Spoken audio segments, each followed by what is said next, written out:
Teori dimensi budaya ini dibangunkan pada tahun 1980 oleh penyelidik pengurusan Belanda Geert Hofstede. Teori dimensi budaya Hofstede merujuk kepada kerangka konseptual yang mengenal pasti perbezaan dalam budaya secara global. Ia menunjukkan proses yang sistematik untuk membandingkan negara berdasarkan kepercayaan, nilai, tingkah laku dan sikap. Teori dimensi budaya Hofstede menunjukkan kesan budaya masyarakat terhadap nilai ahlinya. Ia juga menunjukkan bagaimana nilai ini berkaitan dengan tingkah laku, menggunakan struktur yang diperoleh daripada analisis faktor. 6 dimensi budaya Geert Hofstede ialah indeks jarak kuasa, PDI, individualisme vs kolektivisme, masculinity vs kewanitaan, indeks pengelakan ketidakpastian, UAI, orientasi jangka panjang vs pendek dan indulgensi vs kekangan, Mertens and DHNN, 2014. Teori dimensi budaya ini bermanfaat untuk memahami dan mengubah sikap kerja organisasi, kumpulan, ahli pasukan, dan sebagainya. Ia juga membantu perunding untuk memahami pihak yang bertentangan semasa rundingan antarabangsa. Dimensi budaya Hofstede ialah model komunikasi penting yang menyumbang kepada komunikasi antarabangsa dan silang budaya. Model ini menjana kedudukan untuk setiap negara melalui skor yang terkandung pada dimensi tertentu. Setiap dimensi model Hofstede adalah berbeza daripada dimensi lain untuk analisis faktor uniknya. Oleh itu, ia adalah salah satu teori kritikal untuk memahami perbezaan budaya yang lazim di seluruh negara. Perbezaan budaya mewujudkan konflik budaya yang juga dikenali sebagai penghalang bunyi komunikasi. Budaya adalah satu set nilai, kepercayaan, sikap, tingkah laku, simbol, dan norma yang dikongsi oleh orang dalam masyarakat atau komuniti, Kim and Kim, 2010. Budaya berbeza dari negara ke negara dan masyarakat ke masyarakat. Sebagai contoh, budaya Malaysia tidak serupa dengan budaya Australia.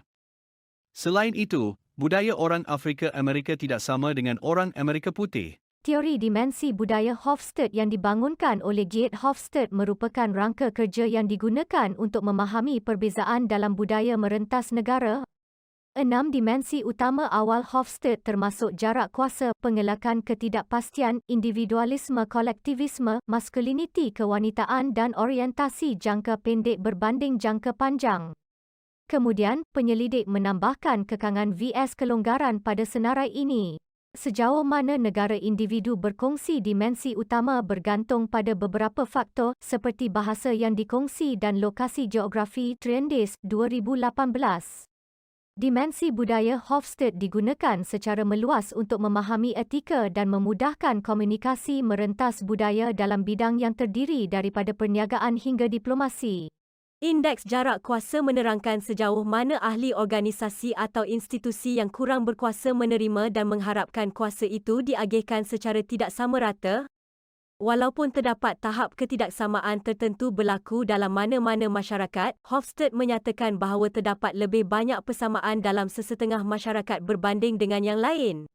Individu dalam masyarakat yang mempunyai jarak kuasa yang tinggi menerima hierarki di mana setiap orang mempunyai tempat dalam ranking tanpa memerlukan sebarang justifikasi.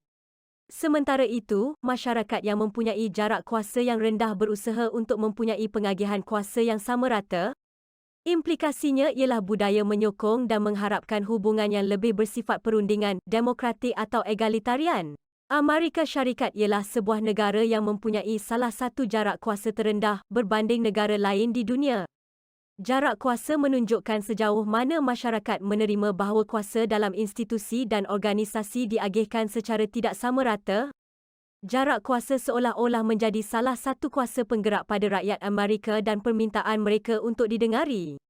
Rakyat Amerika telah menunjukkan bahawa mereka tidak akan berpuas hati dengan kuasa diagihkan secara tidak sama rata. Amerika ialah sebuah negara yang akan memperjuangkan apa yang diyakininya dengan sejumlah besar individu datang bersama-sama dengan matlamat bahawa suara mereka didengari dan perubahan dibuat. Budaya Amerika berbeza daripada budaya lain kerana rakyat Amerika sedar apabila terdapat pengagihan kuasa yang tidak sama rata. Inilah yang menjadikan jarak kuasa untuk Amerika Syarikat jauh lebih rendah berbanding negara lain. Sikap rakyat Amerika Syarikat apabila berhadapan dengan ketidaksamaan adalah petanda yang menunjukkan betapa jarak kuasa negara itu. Individualisme dan kolektivisme adalah dimensi budaya paling ketara yang memisahkan masyarakat di mana orang lebih suka bekerja secara peribadi atau saling bergantung. Morrow, Rothwell, Burford and Ealing, 2013. Individualisme merujuk kepada budaya individualistik masyarakat di mana orang lebih suka bekerja secara berasingan dan mencari kebebasan di tempat kerja. Ahli individualistik suka bekerja sendiri dan mencari pujian untuk kerja mereka. Dalam budaya ini, tugas mengatasi hubungan di tempat kerja. Orang dalam budaya individualistik tidak mahu bekerja dalam kumpulan, jadi mereka menetapkan matlamat bebas dan menghargai kebebasan. Zarku, 2011. Oleh itu, mereka bersikap tegas, berdikari, berdaya saing dan menghargai pencapaian individu. Manakala kolektivisme merujuk kepada budaya kolektivistik masyarakat di mana orang lebih suka bekerjasama dan memupuk pencapaian saling bergantung. Ahli kolektivistik suka bekerja dalam kumpulan dan cuba membantu antara satu sama lain. Mereka lebih suka bekerja dalam kumpulan daripada bekerja sendirian. Morrow, Rothwell, Burford and Ealing, 2013. Dalam budaya ini, perhubungan mengatasi tugas dalam persekitaran perniagaan.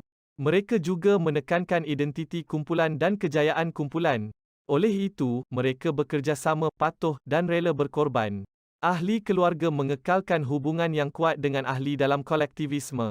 Sebaliknya, ahli keluarga tidak menumpukan perhatian untuk mengekalkan hubungan yang kukuh dalam masyarakat yang individualis. Amerika Syarikat adalah budaya individualistik. Ia mencerminkan dirinya dalam premis Amerika, kebebasan dan keadilan untuk semua, yang dibuktikan dengan penekanan yang jelas terhadap hak yang sama dalam semua aspek masyarakat dan kerajaan Amerika.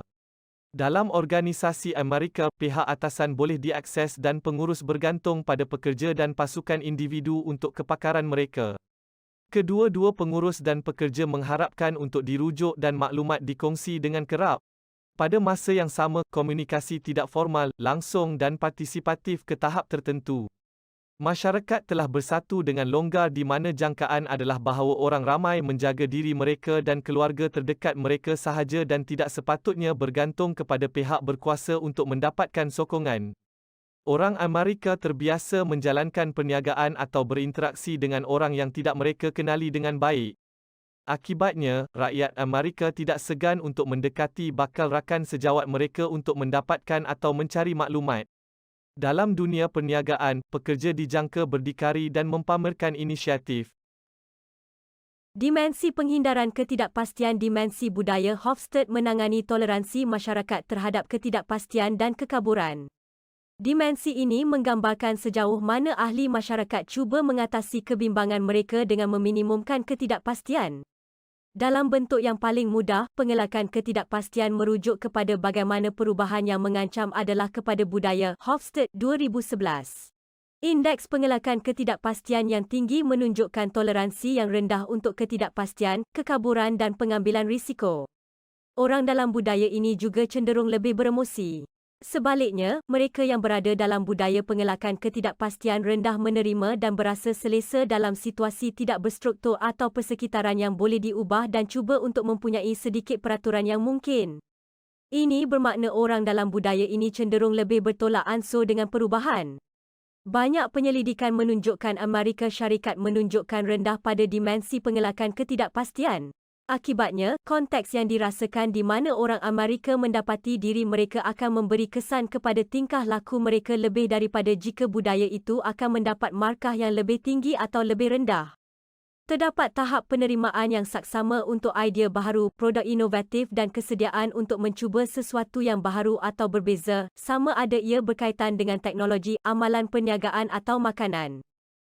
Banyak penyelidikan menunjukkan orang Amerika cenderung lebih bertolak ansur dengan idea atau pendapat daripada sesiapa sahaja dan membenarkan kebebasan bersuara. Pada masa yang sama, rakyat Amerika tidak memerlukan banyak peraturan dan kurang ekspresif emosi berbanding budaya yang mendapat markah lebih tinggi.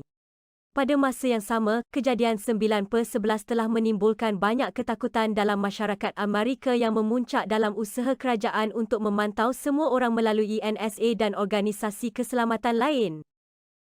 Maskulinisme atau feminisme juga dikenali sebagai pembezaan peranan jantina yang merupakan satu lagi daripada 6 dimensi budaya kebangsaan Hofstede.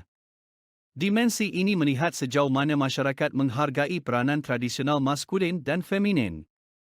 Masyarakat maskulin menghargai ketegasan, keberanian, kekuatan dan persaingan. Masyarakat feminin menghargai kerjasama, asuhan, dan kualiti hidup.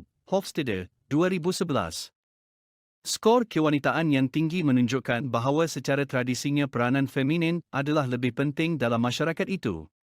Manakala, skor kewanitaan yang rendah menunjukkan bahawa peranan tersebut kurang penting. Sementara itu, negara yang mempunyai markah kewanitaan yang rendah berkemungkinan mempunyai lebih ramai wanita dalam jawatan kepimpinan dan kadar keusahawanan wanita yang lebih tinggi. Ellis, 2012. Amerika Syarikat merupakan negara yang mengamalkan dimensi maskulin. Maskuliniti bermaksud masyarakat di mana peranan jantina sosial jelas berbeza. Lelaki di Amerika Syarikat bersikap tegas, tegar dan menumpukan pada kejayaan material. Di mana wanita lebih sederhana, lembut dan prihatin dengan kualiti hidup. Dalam budaya maskulin di Amerika Syarikat, lelaki memegang lebih banyak jawatan kuasa, mendapat bayaran lebih dan dijangka bertindak secara maskulin. Sementara itu wanita dijangka menjadi penjaga, dibayar kurang dan tidak diwakili secara adil dalam jawatan kuasa dalam apa jua bidang. Ia juga penting untuk mengambil perhatian nilai yang berbeza yang dipegang oleh budaya maskulin. Mereka cenderung mengutamakan wang, barangan materialistik dan penguasaan. Dimensi orientasi jangka panjang dan jangka pendek merujuk kepada tahap di mana budaya menggalakkan kelewatan kepuasan atau keperluan material, sosial dan emosi ahli mereka. Kang dan Mastin, 2008. Masyarakat yang mempunyai orientasi jangka panjang cenderung menumpukan pada masa depan dengan cara yang menangguhkan kejayaan jangka pendek dan memihak kepada kejayaan dalam jangka panjang. Masyarakat ini menekankan ciri-ciri seperti ketekunan, berjimat cermat, menabung dan keupayaan untuk menyesuaikan diri. Orientasi jangka pendek dalam masyarakat, sebaliknya, menunjukkan tumpuan pada masa depan yang terdekat dengan melibatkan penyampaian kejayaan atau kepuasan jangka pendek dan memberi penekanan yang lebih kuat pada masa kini daripada masa depan. Hasil akhir ini adalah penekanan pada hasil yang cepat dan penghormatan terhadap tradisi. Nilai-nilai masyarakat jangka pendek berkaitan dengan masa lalu dan masa kini dan boleh mengakibatkan perbelanjaan yang tidak terkawal, selalunya sebagai tindak balas kepada tekanan sosial atau ekologi. Amerika Syarikat menunjukkan bahawa tidak ada keutamaan yang dominan dalam dimensi ini.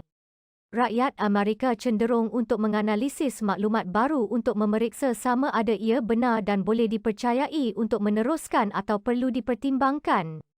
Ini tidak boleh dikelirukan dengan fakta bahawa orang Amerika sangat praktikal dan mencerminkan oleh mentaliti yang menyifatkan bahawa ianya boleh dibuat.